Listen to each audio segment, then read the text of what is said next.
Hello guys, welcome back. Dunia here to sim explain movie explain in the ball di pun asam lang gama kagacin ahi he upo ma kagacin ama sa tani pile he nang na na ho alo le nang ma self introduce nang ki ball he jam Cái cabin hệ giang lên cái gen cái hiện rồi lệ có này man ra carbiang long asap ahi je ala he YouTube hi itia panan hong ki param nen se pi the ju ha thế thì hệ ye cho YouTube hệ kana bol hệ sort tan sort wang hệ cái gì là to có mà cái bol to cái ahi je chon gin sang o gin ti long hệ kana bol lên hệ chiong cho monetization problem anh hi pa na cho alone ge na ki het lo pa na cho AdSense problem hi chi ya cho hi chi channel cho kana don lo pai paiตัวอัฐอาก็เห็นเสียมบอกเพราะวางสดทุกไอ้ตัวตัวนายจะอาบูชู earning กี่มูปันไอ้เฮ้กุตตาก็บอลเลยอาจจะนะกระลาดีเราเห็นกี่บางเห็นเฮ้จูคันบอลนะโซน่าไอ้บางมีมาดูเสีย learning ตัวกี่กบไปอากี่กบตัวไปอากี่เจตัวไอ้อาจจะนะเฮ้จูคันบอลนะเฮ้2016 lang ako ball hiwang na so adan ho ana ki hello ana ki mo ball ka mga hi ato adan tulang lang abo hi tem khat hin ki poi thia hin ki ball thia hi chi channel khat asit ya so mi a asit din hi ki dei no oi te ki pa men he ala to he ala YouTube channel mi i ra tabang hin alo la mi boy na tu ho nangin nakithu pi khatam alo le ka hal i ra hot bel hot tabang he nakithu pi pa tam tam wang tam tho ta ye amin yo se yo he ga ku ji om pon na YouTube channel ke se hello in Facebook na yo he mi problem do se hin dong hin kabol the chan to kabol pe in manipur lang he ya bengalon lang he ya abang chu delhi a omon no hin dong he ya chu kan bol pi min ga kup thei ding nga chu iga se ya he le tua lencha ku ki channel no ko kan sim pak fi he ma ho ka adsense problem he te ting le ke media kiti ga omin eti to mi tam pi a he lai du nga jong kan sim pak ti tamin mun chom ma ho ga se he na channel chom ho e chu ga la ko na ka bol khat pe mi tam pi om ne he ken khat chon ki pa manen tin long hin tho jem ti ho de na tuk na chu ki bol hai de pon na ei chun ni in an boy kha ki ya chu i boy ting pu na dan chu ki he ji a chu koi ma cha la lo wa he ta tam zo ka sim pa men mi tam pi he nana boy ki he ta na he ona ai le to jong he ho nam sunga ho nam sunga he mi a boy hung hen lang he le hung kit hen lang he le ama ho to kitu pi dinga na ki bu dingam always welcome he ye chu ni khat boy na khat chu su na pe de he kai ka tha no ma he ye chu akipa di ho kai ka tha no ma na mi khat problem khat ga su lak pia aga akipa pa ho kai ka tha no mi ye chun YouTube ma he boy na itia adsense problem monetization hi achana nga kitel khot lok chang lo wa monetization hu op kiti ho boy na ile wa he lo wang chu ki phalam le la YouTube na chu iki ho ma the hi je na koi hi yong le pa men aban iti tani ke ta ven ama channel he abul lang ang nga say ta ven ginsang media ahin ije interview kan bol no na ana via zo sin long no se te na ma channel long ana lu no tin subscribe share ipi la bol thei san ana bol pi o tin ti chu ki team na wen tin zo ting le abul lang a chu kana dong hain zile ta na ne hitam alo le ta na ni a le za na ne hitam ti honin se ki te ju ha zile cha kan ne te ka loi nu he di ma hasal ho in sawang he lume ni pasal ni kan ite Pao me. Ai le he o banin. YouTube hi iti sim hoi dia mai lo le content hi itabang kisim le YouTube hi khang to di ham ti hi nang ma idea min se pi se di ha ka sei no me ke yong ye cho he cho ta bang ho he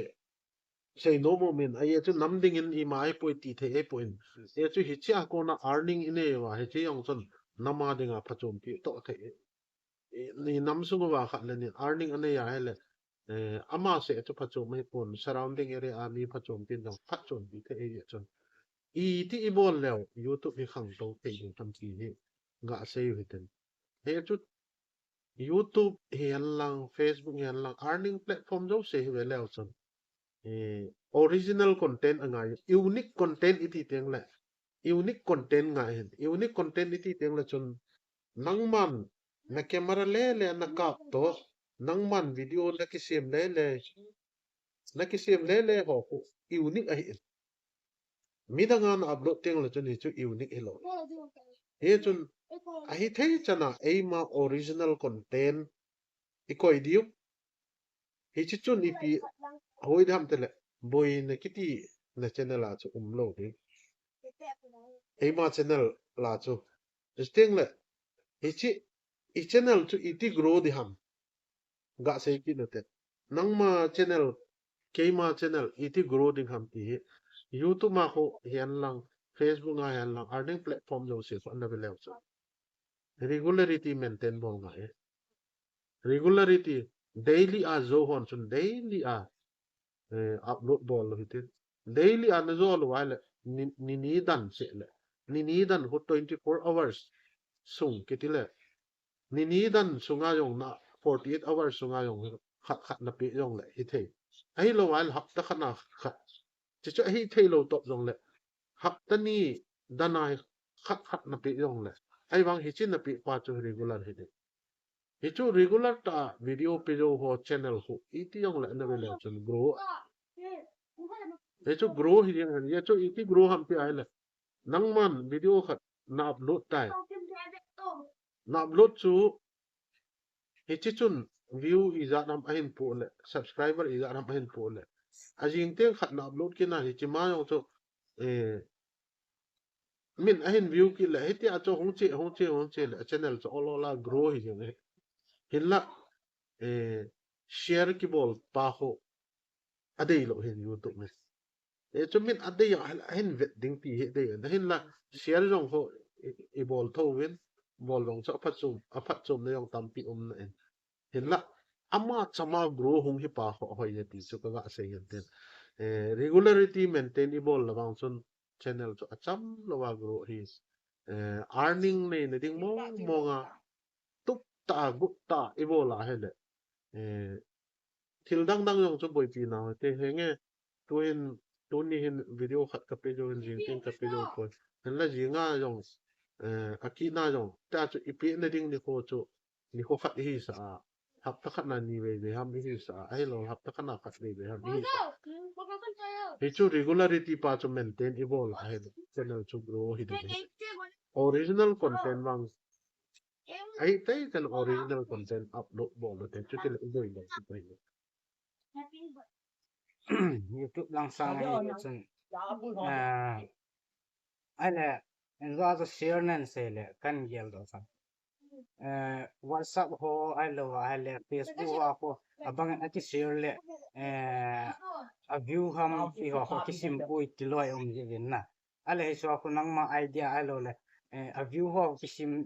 ri am ai lo le kisim ji ta ba lo wam ki he hello ti chu yong che na a ki sim ji lo hello vin na nang man na share video chun na share teng le na share pa chun avet na hele kho lo chu na avet lo wa hele nang ma impression click chu home di chu video a YouTube ma ko di chu impression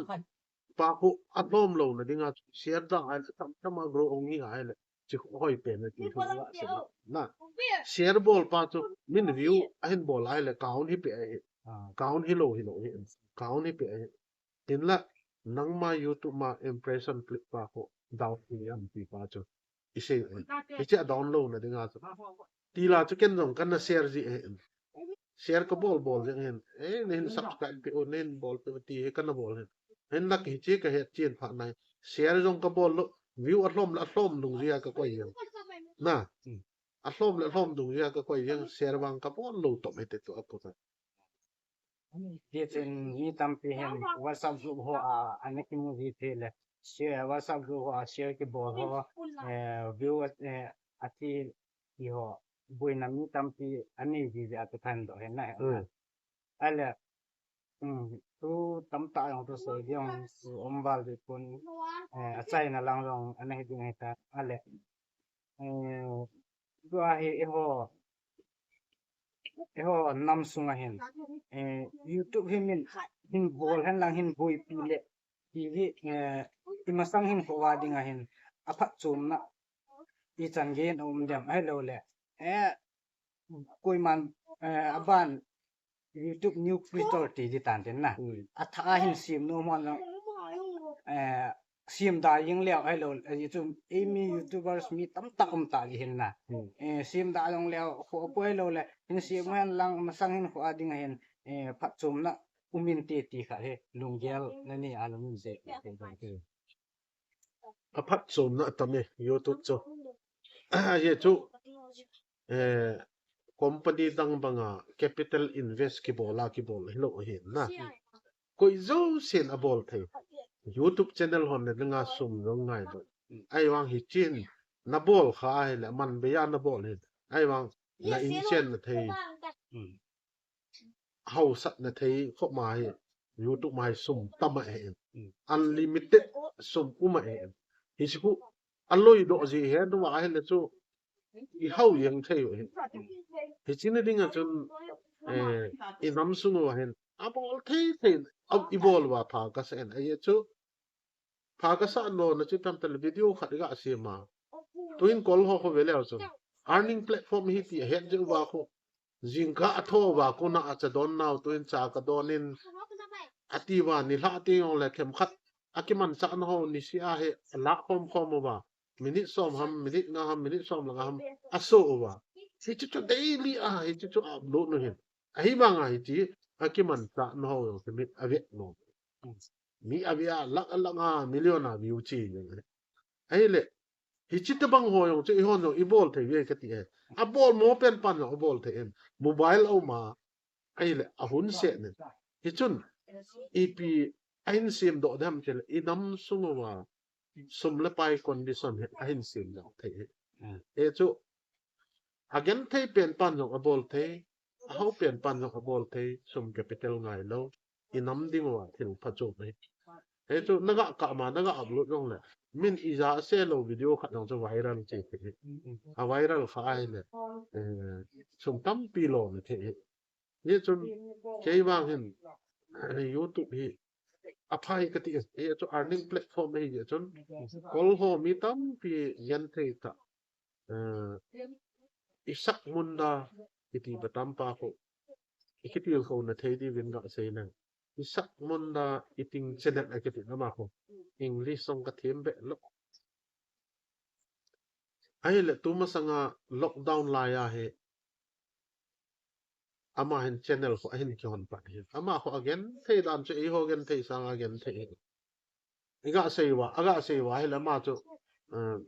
bu ta bang neo cha in ane he cha chu bu jong kyo min chai teng le ai cho la do wa cha ang chu gi ji e ti na ai le ama chu ni pi bol tam ti a he le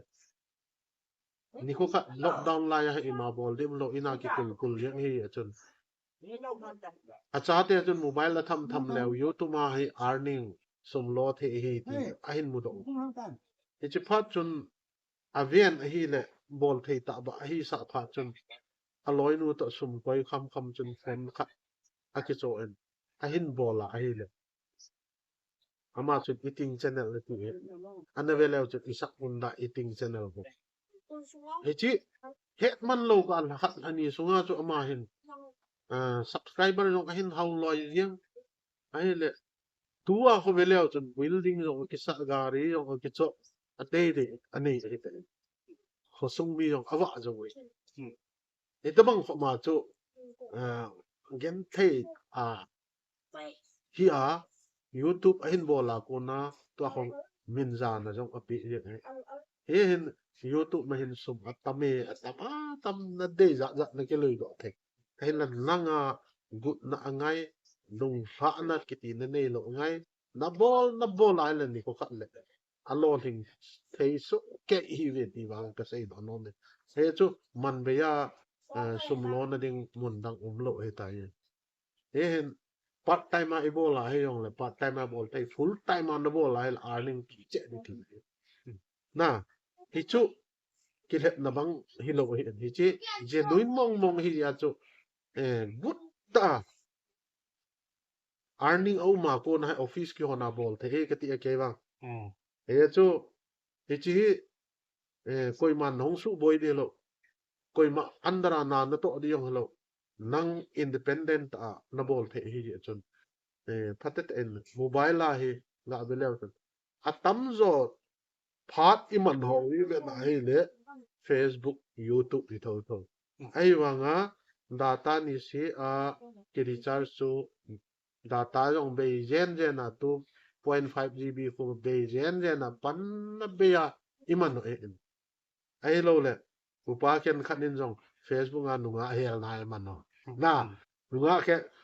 nunga ken khanin jong Facebook a gol hang ta ki ho na man no ai wang i tabang mi hi ne het lo koi chi to yen Facebook a ki gol han sa ta jong upa ne the ai lo le ki nunga sa ho jong nu pi jong ne the cho to bo time patita iman no wa unnecessary a data ho e pai sang lo bin na hichu adi di lo koi magot na wang ka sei po ya na